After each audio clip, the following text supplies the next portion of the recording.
మాట నేర్చింది అవ్వగారి ఇల్లు అరవ కట్టం చేసేది అత్తగారి ఇల్లు నిమ్మలు నీడలు అవ్వగారి ఇల్లు నిలిచి కట్టం చేసేది అత్తగారి ఇల్లు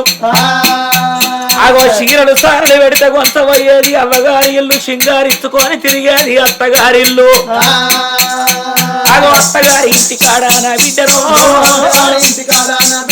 జర్రానికి మెరిగి ఉండవాలే నా బిడ్డరా బిడ్డ ఇచ్చుకున్నోళ్ళు ఎంత ఉన్నోళ్ళు అయినా ఈగతో సమానం పుచ్చుకున్నోళ్ళు ఎంత గరీబైన వాళ్ళు పులితోటి సమానం అంటారు పిలికడు మీసాలున్న మొగోడు గాని పిల్లనిచ్చినప్పుడు అంగబడి అల్లుని కాళ్ళు మొక్కవలసిందే కాని నిలబడి అల్లుని బాలు పట్టుడానికి అత్తమామ కతికారం ఉండదు ఇక అత్తగారి ఇంటి కాడా నా బిడ్డో కోడి కూత పొద్దుకులెవ్వాలి బిడ్డ అత్తమామలెవ్వక ముందు ఆడిబిడ్డలు లేవక ముందు భర్తలు లేవక ముందు లేస్తేనే మొగని రెండు కాళ్ళు మొక్కాలే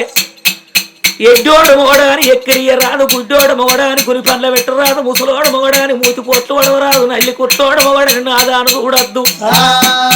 కనిపించని దేవుని కన్నా కనిపించే పతియే ప్రత్యక్ష దైవం భరించేవాడు కాబట్టి నీకు భర్తనమ్మ